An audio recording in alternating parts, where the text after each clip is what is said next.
내일이든 제가 다음 주 초전 예를 들어서 이제 선고를 하려면 선고의 내용이 있지 않습니까? 이거는 그렇죠. 아직 만들지 않았느냐? 아니면 그건 사실상 지금 다 나와 있다고 보시면 나와 돼요. 있다고 그러니까 네네. 그 대답을 제가 이제 듣고 싶어서 제가 프로세스 도표로 저 PD께 전달 드려놓은 게 하나 있습니다. 한번 잠깐만 이제 올려주시고 이 기자가 먼저 말씀을 좀 하시죠. 네, 일단은 방금 우리 행정관님께서 말씀하신 것처럼 최종 평의가 아직 안 이루어진 상태이죠. 네. 이제 최종 평의가 이루어지면 이제 평결이라고 해서 바로 그 다음에 이제 선고로 이어지는데 지금 박근혜 전 대통령 당시에도 당일날 최종 평의와 평결을 9시 반에 하고 네.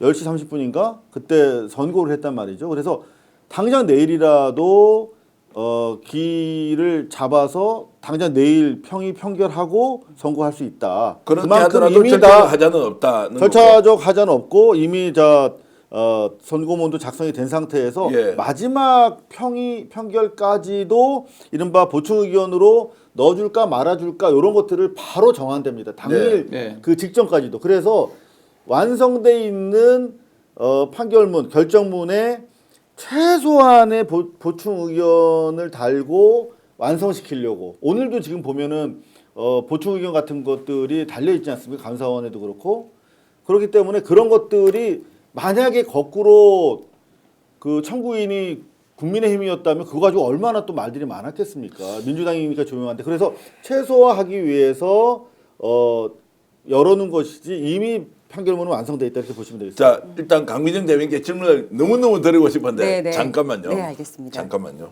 자, 지금 어디까지 가 있습니까? 저렇게 나와 있는데 사실상- 가장 정보가 사실상 끝까지 가 있습니다. 그렇죠. 오늘 시청자 여러분들께 자 보충 의견까지 추가되어서 최종 결정문이 완성되어 있다 이 이야기를 우리가 할 수 있느냐 없느냐는 것이 우리가 속보 경쟁하고 있는 스픽스가 할 일 아니냐라고 네. 해서 제가 이 말씀 드리니까 우리 박관천 행정관님 얼굴 한번 잡아 주십시오. 아닙니다. 굉장히 긴장하면서 이 말을 해야 되나 말아야 되나라는 이제 느낌이 좀 드는데 제 속내를 갖다 그렇게 다 알아버리시면 예. 자, 그래서 지금 교수님 그냥 우리 점쟁이는 아니지만 그냥 오늘 우리는 그냥 얘기를 해버립시다. 확인이 됐다 안 됐다 이건 모르겠고 자, 윤석열 탄핵 결정과 관련돼서 소수 보충 의견 추가하고 있고 결정문이 최종 완성됐다라고 우리가 선언을 해버릴까 말까 어떻게 하면 좋겠어요? 거의 실질적으로 거의 다 갔다라고 봐야죠. 네. 근데 이제 뭐 우리 헌재 재판관들이 이렇게 보시면 8분이 쭉 앉아 있고 그 바로 뒤에 조그만 방이 있죠. 이제 거기에서 마지막 만약에 아까 이제 박근혜 당시도 이렇게 추론을 해보면 마지막까지 이제 거기서 할 수도 있는 거지만 네. 이미 큰 틀의 것은 내용적인 것은 다 돼 있다. 그러니까 이들이 기각 얘기가 쏙 들어간 거거든요. 그러니까 6대 5대 3 이런 거 다 거짓말이고요. 한 가지 이제 제가 농담 드리면 내일 출근하시는 헌재 재판관분 중에 머리에 이렇게 뭐 동그란 거 말고 출근하시는 분이 있는지를 잘 보시면 됩니다. 자, 이 말씀도 굉장히 중요한 거예요. 네. 자, 이제 해설 시작하겠습니다. 우리 강민정 대변인께서 네. 원래 방송인 출신인데다가 가장 잘 싸우는 조국 혁신당 대변인으로서 네. 내일 똘똘마리 하고 오는 분 있다라고 하면 그게 무슨 말입니까? 일단 제가 꿈에서 들은 이야기를 먼저 네? 전해드려도 아니 우리는 될까요? 지금 초현실적 이야기를 지금 하고 네, 있어요. 제 꿈에서 들은 예. 이야기.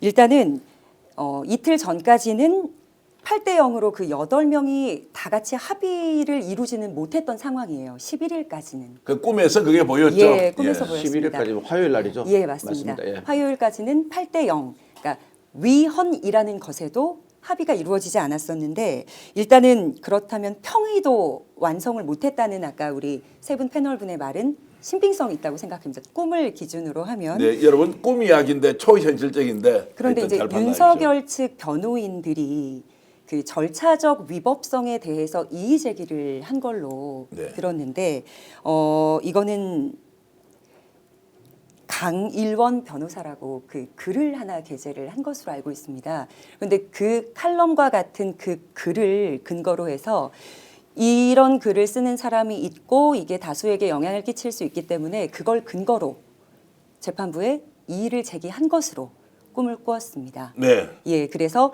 그것까지 검토를 하려다 보니 시간이 조금 길어졌고 그리고 오늘에서는 8대 0 위헌에 대한 합의는 봤다. 꿈에서 봤다. 예, 맞습니다. 자, 꿈에서 위- 봤다. 우리 강 대표님 꿈 그 용한데요. 용하죠. 그러니까 강미정 대변인 이 꿈이 네. 진짜 꿈처럼 느꼈는데 이상호 기자 오늘 그래 우리도 만장일치로 오늘 결정하고 그냥 공개합시다. 뭐 그래서- 우리야 꿈 보고 하는 이야기인데 시청자 여러분 알아서 잘 들으실 거라고 생각하고요. 네, 그리고 중대성에 대한 판단에도 예. 8명 전원이 이견이 없습니다. 네. 이것도 꿈에서 들었습니다. 그래서 그 위헌 세부 내용을 적는데 다만 네. 어떤 한 분이 굉장히 조금 더 구체적으로 적고 싶어하는 분이 있나 봐요. 예. 그 헌법재판 할 때 그 분위기를 보면 그 한 분을 아마 여러분께서는 골라내실 수 있을 것 같은데 그 한 분이 세부 내용 작성에 굉장히 공을 들이려고 한다. 예, 예. 그래서 우리는 8대 0을 노리고 있지만 7대 1이 되더라도 그 한 명은 버리고 간다라는 의견을 자, 꿈에서 봤다. 조심스럽게 이제 이렇게 그 하는데 지금 대변인님 말씀하시는 게 그거죠. 국무회의의 그 절차적 정당성 문제에 대해서 지금 논란이 그거 딱 한 가지 그거 말씀하신 하나 거죠. 맞습니다. 맞아요. 네네. 자, 같은 그러면 꿈을 꾸신 것 같아요. 이상호 기자님 이제 네. 이 정도는 추론의 영역이냐 아니면 취재의 영역이냐 아니면 확신의 영역이냐 이렇게 이제 우리 질문할 수 있지 않습니까? 조금 전에 이제 댓글로 올려주시는 분 말씀은 예. 너무 지금 급하게 얘기하지 마라. 내일 뒤집어질 수도 있다라고 하시는 분이 있는데 이 말씀들 충분히 동의하면서 시청자 여러분 그것이 아닙니다. 바깥에서 어느 채널 보면 이제 4대4로 끝장났다라고 오늘도 하루 종일 방송을 하고 있거든요.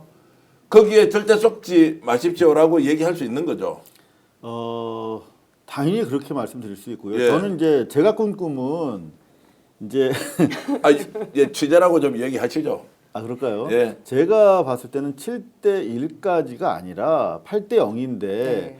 그 보충 의견과 관련해 가지고 논의가 있다. 그리고 아시다시피 평의를 자꾸 하는 게 평의가 좀 길어지고 있는 이유가 사실은 이제 콘클라베 식으로 해서 계속 토론하고 설득해 가지고 네. 차이를 없애가는 과정이거든요. 그럼에도 불구하고 차이가 남아 우리가 막 쌀끼고 계속 이렇게 달랠 때 마지막 남을 때까지 계속 달래지 않습니까? 그런 과정인데 그래서 한 차례 정도 더 갖기 위해서 지난주에서 이번 주로 넘어왔다라고 저는 파악을 하고 있었어요. 그런데 그 와중에 목요일 날 오늘이죠. 갑자기 돌발적으로 이 사건이 딱 들어오는 거 보면서 실제로 더 절차적으로 완벽을 기하기 위해서 가는구나라고 판단했는데 박범계 의원께서 바로 페북에다가 순항 중 계속 순항 중 이렇게 딱 글을 쓰셨길래 제가 보는 판단이 맞구나라고 생각을 하고 있는 것이죠. 자, 그러면 여기서 이제 시청자 여러분들께 예. 뭐 민주당이나 국힘이나